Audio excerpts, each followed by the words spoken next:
Hello students, आशा करती हूँ कि आप लोग बहुत अच्छे होंगे और सारे ही अपने घरों में एकदम से सुरक्षित होंगे। वेलकम टू किरण आदि शिक्षा, जहाँ पर हम स्टडी कर रहे हैं एनसीईआरटी क्लास 9th का चैप्टर नंबर 13, जिसका नाम है सरफेस एरिया एंड वॉल्यूम। इसके 3 एक्सरसाइजेस हम सक्सेसफुली कंप्लीट कर चुके हैं। पहली एक्सरसाइज जो इसकी थी वो क्यूब एंड क्यूबॉइड के सरफेस एरिया से रिलेटेड थी। दूसरी एक्सरसाइज इसकी जो थी वो राइट सर्कुलर सिलेंडर के सरफेस एरिया से रिलेटेड थी। तीसरी एक्सरसाइज इसकी राइट सर्कुलर कोन के सरफेस एरिया से रिलेटेड थी। और अब जब हम चौथी एक्सरसाइज करने जाएंगे तो ये surface area of the sphere से रिलेटेड है, जो कि एक 3D फिगर है। पिछली तीनों भी 3D फिगर्स थी। हम उन्हीं का सरफेस एरिया एंड वॉल्यूम इस चैप्टर में स्टडी करेंगे। तो अगर आपने 3 इम्पॉर्टेंट चैप्टर जो एक्सरसाइजेज निकल गई हैं उनकी प्रीवियस वीडियोस नहीं देखी हैं तो बिल्कुल भी देर मत करिए, फटाफट से चैनल को सब्सक्राइब कीजिए। वहाँ पे 9th क्लास की मैंने एक प्लेलिस्ट बनाई हुई है जिसमें आपको इस चैप्टर की सारी प्रीवियस वीडियोस मिल जाएंगी, जिससे आपको फॉर्मूलाज को, कंसेप्ट को और क्वेश्चंस को समझने में बहुत हेल्प मिलेगी और आप घर बैठे आराम से लॉकडाउन में अपनी स्टडीज़ को, मैथ्स की स्टडीज़ को, एग्ज़ाम की स्टडीज़ को कंटिन्यू रख सकते हैं। इसके अलावा 6 to 10th के लिए सारी ही क्लासेस की मैथ्स की वीडियोस वहाँ पर उपलब्ध हैं, तो आपके छोटे बड़े भाई बहन भी इसका फ़ायदा ले सकते हैं। ये बिल्कुल फ्री है और इसका कोई भी चार्ज नहीं है। हम शुरू करते हैं। सबसे पहले हम डिस्कस करेंगे आज स्फीयर के फॉर्मूलाज को, ठीक है। एक्सरसाइज पर आने से पहले तो देखिए, अभी तक मैंने आपको जितनी भी फिगर्स बताई, चाहे मैंने क्यूब बताया हो, चाहे मैंने क्यूबॉइड बताया हो, तो उसमें 2 तरीके के सरफेस एरियाज हमने पढ़े थे। जैसे क्यूब और क्यूबॉइड में हमने पढ़ा लेटरल सरफेस एरिया और टोटल सरफेस एरिया। वहाँ पर लेटरल नाम उसी का है जो राइट सर्कुलर कोन और राइट सर्कुलर सिलेंडर में जो नाम कर्व्ड सरफेस एरिया कहलाता है, वही जो है क्यूब और क्यूबॉइड में लेटरल कहलाता है, ठीक है। तो वहाँ पर हमने पढ़ा, और कोन में भी हमने ऐसे ही पढ़ा, लेटरल सरफेस एरिया भी पढ़ा और टोटल सरफेस एरिया, यानी कि कर्व्ड सरफेस एरिया भी पढ़ा और टोटल सरफेस एरिया भी पढ़ा। लेकिन यहाँ पर जो स्फीयर है, स्फीयर कैसा होता है? स्फीयर एक बॉल लाइक फिगर होती है, ठीक है। जैसे आपने फुटबॉल देखी होगी या छोटी बॉल देखी होगी, तो ये जो फिगर होती है ये स्फीयर है, ठीक है। ये स्फीयर है, इसको स्फीयर कहते हैं। स्फीयर और सर्कल में क्या फ़र्क होता है? सर्कल ऐसा होता है, सर्कल एक बेंगल लाइक फिगर है, ठीक है, जैसे चूड़ी होती है, और ये एक 2D फिगर है और ये एक 3D फिगर है। इसके अंदर कुछ जगह होती है, जैसे कि बॉल के अंदर हवा भरी होती है ना, तो वो स्पेस ऑक्यूपाई करती है ना, तो वो इसका वॉल्यूम है जो इसके अंदर जगह है। तो 3D फिगर कोई सी भी होगी तो उसके अंदर जो है जगह होगी जिसमें कि आप कुछ चीज़ भर सकते हैं, रख सकते हैं। तो ये 3D फिगर है, ठीक है। अब इससे पहले जो हमने 3 फिगर्स पढ़े थे ना, इससे पहले हमने 4 फिगर पढ़े। एक्चुअली हमने पढ़ा क्यूब पढ़ा, ठीक है, हमने क्यूबॉइड पढ़ा, ठीक है, और हमने सिलेंडर पढ़ा और हमने कोन पढ़ा। इसमें एक से ज़्यादा सरफेसेस थी। इसमें आपने देखा कि 6 सरफेस होती है, इसमें भी 6 सरफेस होती है। सिलेंडर में 3 सरफेसेस होती है, एक कर्व्ड वाली होती है, एक ऊपर सर्कुलर होती है, एक नीचे सर्कुलर होती है, 3 होती है।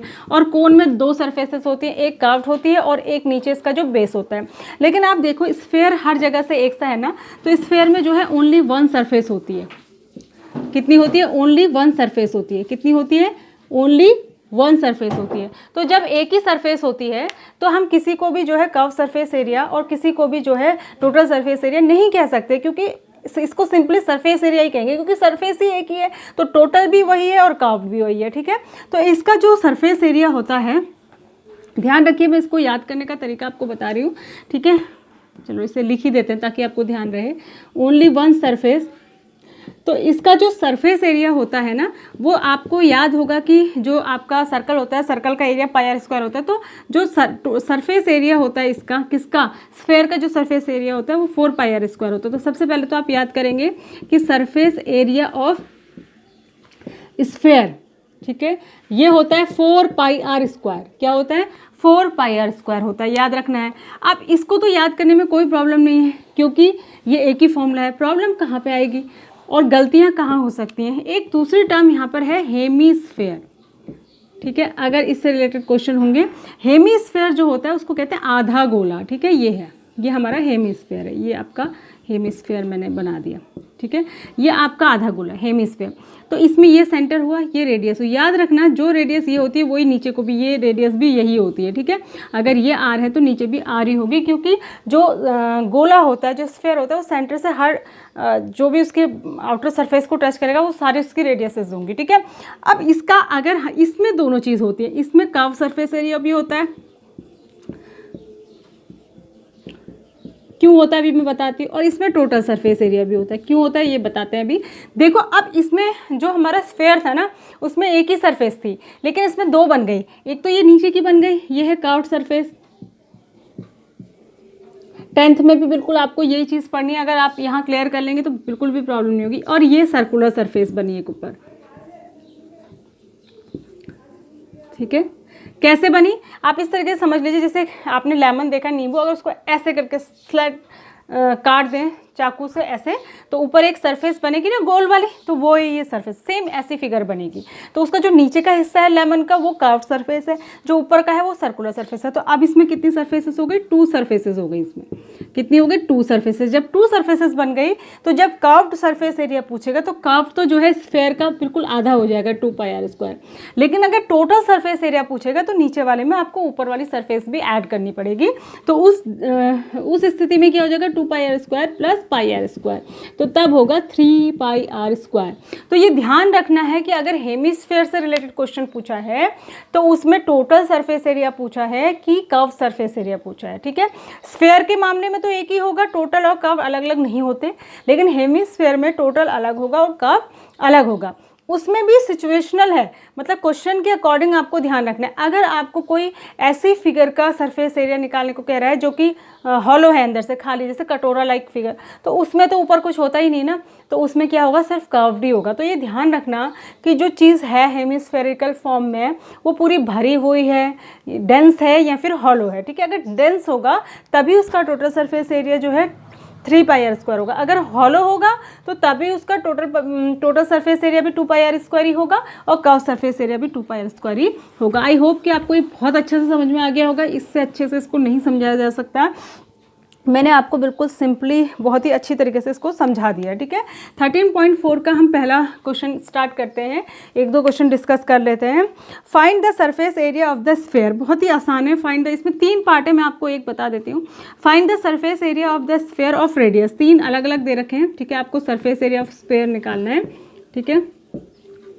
सरफेस एरिया ऑफ स्फेयर, पता नहीं हेमिस्फेयर से रिलेटेड क्वेश्चन यहाँ है भी या नहीं है, पर मैं सेम चैप्टर 10th में भी पढ़ा रही हूँ तो वहाँ पर है, तो मैंने यहाँ भी समझा दिया, ठीक है। तो सरफेस एरिया ऑफ स्फेयर तो किसका निकालना है, रेडियस दे रखा है। पहला वाला जो है वो r आपको दे रखा है 10.5 सेंटीमीटर। 3 क्वेश्चन है इसमें। सेकेंड वाला जो है वो 5.6 सेंटीमीटर और जो थर्ड वाला है वो है 14 सेंटीमीटर। इसमें ध्यान ये रखना होता है कि π=22/7 हम रखते हैं जनरली, अगर 7 से कुछ कट रहा होता है। अगर कहीं पर स्पेसिफिकली उसने कहा होता है कि 3.14 ही रखे तो 3.14 रखेंगे। तो एक बता देते हैं, सरफेस एरिया ऑफ स्फेयर कह रहा है तो इसमें टोटल और कर्व्ड अलग अलग नहीं होता, तो सीधे सीधे क्या हो जाएगा, 4πr² हो जाएगा। तो 4 × 22/7 इंटू r², यानी कि 10.5 × 10.5, तो ये कटेगा, ये कटता है 10.5 हमेशा 7 से, ठीक है। 1.5 जा, ठीक है। तो ये हो जाएगा 4 × 22 × 1.5 × 10.5, ठीक है। जब आप इसको कैलकुलेट करेंगे तो ये आपके पास आएगा 1386 सेंटीमीटर स्क्वायर। तो इसी तरीके से बाकी 2 भी आपको कर लेना है, बस r की जगह एक में 5.6 लगाना है और अगले में 14 लगाना है, ठीक है। तो ये बहुत ही आसान था, ये तो डायरेक्ट क्वेश्चन था, जिसे डायरेक्ट बोला ही है उसने, इसमें कुछ भी नहीं था। क्वेश्चन नंबर 2 है इसका। क्वेश्चन नंबर 2 में थोड़ा सा चेंज कर दिया, find the surface area of sphere of diameter. अब इसमें जो है डायमीटर दे रखा है, मतलब d की वैल्यू दे रखी है, तो ये आपको अंडरस्टूड है कि आप r निकाल लेंगे। जैसे पहला, इसमें भी 3 है, पहला d = 14 सेंटीमीटर दे रखा है। जब d 14 है तो r क्या हो जाएगा, d का हाफ यानी कि 7 सेंटीमीटर, और फिर सरफेस एरिया क्या हो जाएगा आपका 4πr²। बिल्कुल ओरल क्वेश्चन हैं, कुछ भी इसमें टफ नहीं है, ठीक है। बहुत ही आसान है ये। अभी तो ये मुझे तो लग रहा है कि ये लेवल भी नहीं है 9th का, ठीक है। तो जब आप इसको कैलकुलेट करेंगे तो ये आपके पास आ रहा है 616 सेंटीमीटर स्क्वायर, ठीक है। तो ये आप कर लेंगे, बहुत ही आसान है। इसके 2 और हैं, एक में r = 21 दिया है और फिर r = 3.5 सेंटीमीटर दिया है, ठीक है ना। तो r नहीं d दिया है, इसको आप हाफ कर लेंगे। क्वेश्चन नंबर 3 पर आते हैं। 3 देखो, find the total surface area of the hemisphere. आ गया, देखिए total surface area of the hemisphere क्या निकालना है, ध्यान दीजिए। Total surface area of hemisphere, ठीक है। ध्यान दीजिए, total surface area of hemisphere निकालना है और ये ध्यान रखिए ये होगा 3πr²। ठीक है। जहाँ पर भी टोटल सरफेस एरिया वर्ड अगर हेमिस्फेयर के लिए यूज़ कर लेगा तो आपको 3πr² लगाना है, ठीक है। जिसमें कि ये कह रहा है हेमिस्फेयर ऑफ रेडियस, इसमें सिर्फ रेडियस ही चाहिए होती है, एच तो होता ही नहीं है, 10 सेंटीमीटर है। तो हम फॉर्मूला क्या लगाएंगे total surface area of hemisphere के लिए, अभी मैंने बता दिया आपको 3πr² लगाएंगे, यानी कि 3 × 22/7 × 10 × 10, ठीक है, ×10 × 10। और ये जब आप कैलकुलेट करेंगे तो आपके पास आ जाएगा।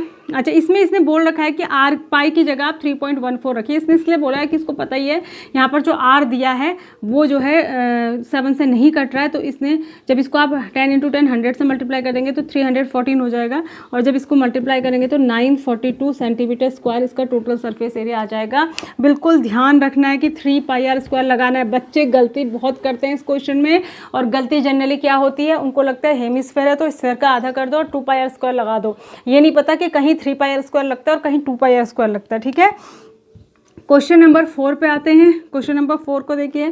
4 नंबर क्वेश्चन में ये कह रहा है the radius of a spherical balloon, balloon है स्फेरिकल है, इंक्रीजेस फ्रॉम 7 सेंटीमीटर टू 14। पहले उसकी जो R1 थी वो 7 सेंटीमीटर थी और उसको फिर फुलाया, तो जो R2 हो गई फूलने के बाद उसकी 14 सेंटीमीटर रेडियस हो गई, ठीक है।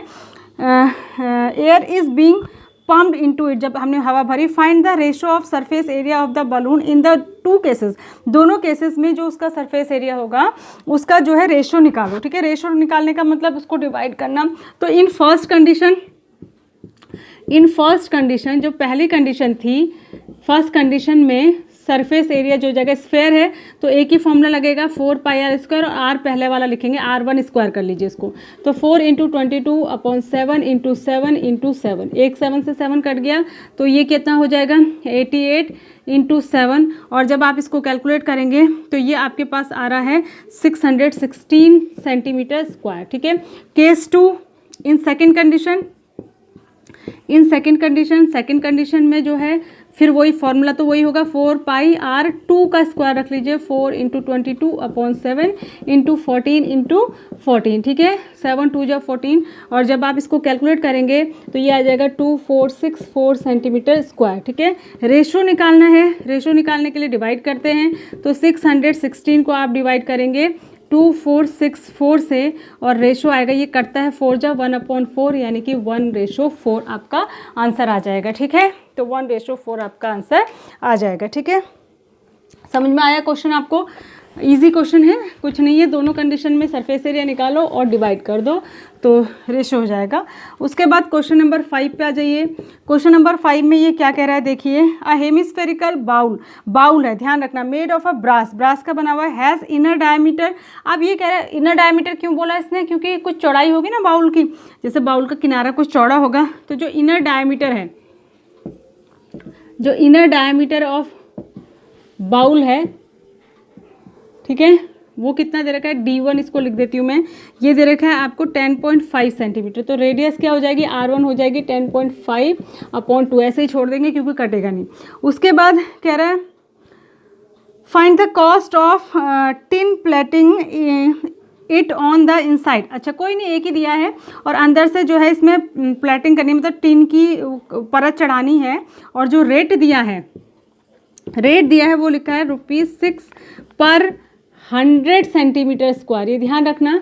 तो कितना पैसा खर्च होगा, तो अंदर की सरफेस पे चढ़ानी है तो इनर सरफेस एरिया आप निकाल लेंगे, ठीक है।